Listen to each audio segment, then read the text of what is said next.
If you've given up on love, then this story is for you. Love had always been a mystery to Elena Parker.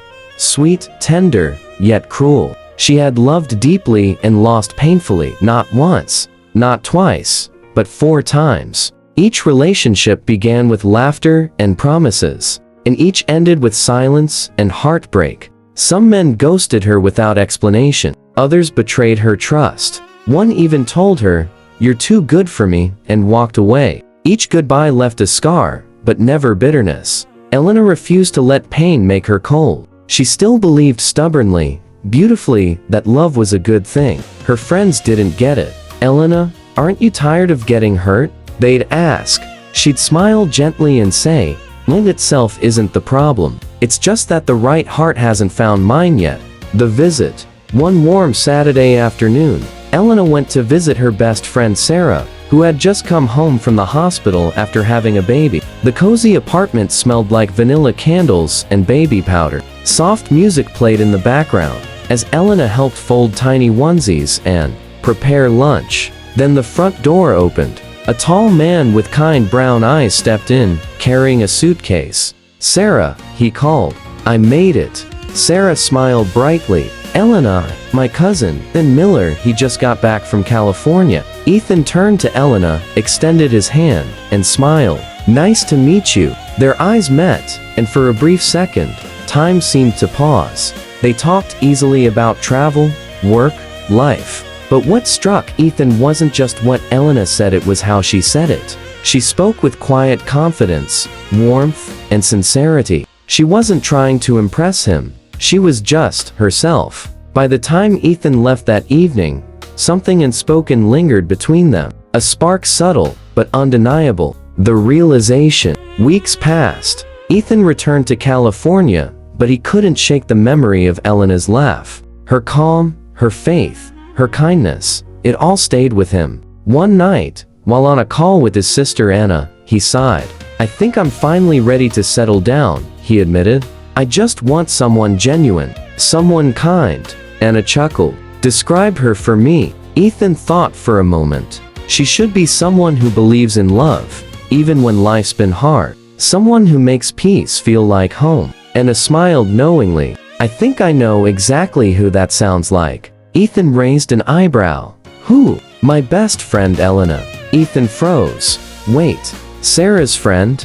The one I met last month?" Anna laughed. "The very same. She's everything you just described." That night, Ethan couldn't sleep. Maybe, just maybe, God was giving him a second chance at something real. The connection. When Ethan reached out to Elena a few days later, she was surprised but happy. "Ethan, hey, how are you?" "I'm good," he said, his voice warm through the phone. "I was wondering if we could talk sometime, maybe catch up properly." And so it began. A few texts, then phone calls that stretched into the night. They talked about everything. Their childhoods, faith, favorite books, even their most embarrassing moments. With each conversation, the distance between them faded. Ethan admired her strength. She admired his sincerity. There was no pressure, no pretending, just two hearts getting to know each other, naturally and honestly. Elena told herself not to fall too fast. But love doesn't always ask for permission.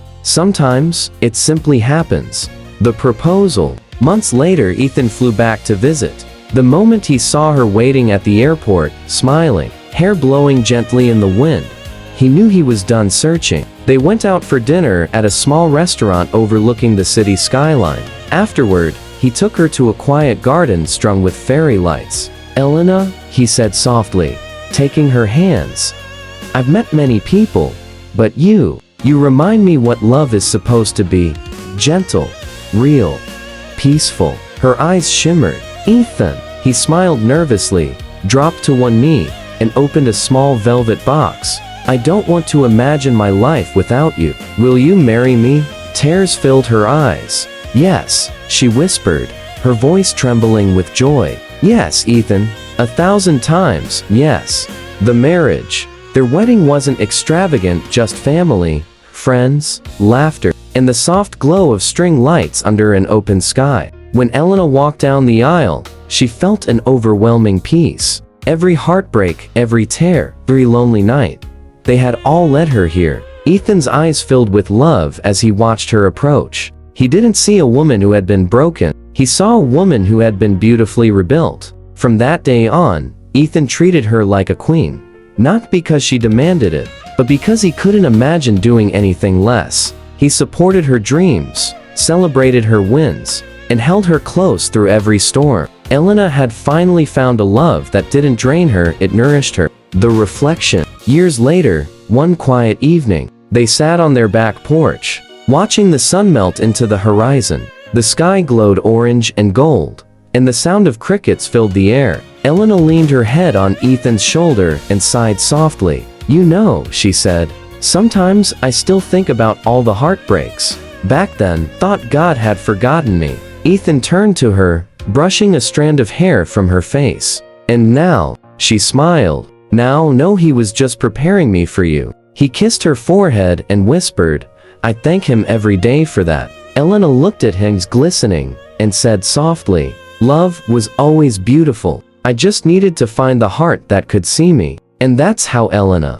learned that love doesn't always arrive when you're searching for it. Sometimes it comes quietly, after heartbreak, after healing, after you've learned to keep your heart kind despite the pain. Because when the right person finally finds you, everything suddenly makes sense.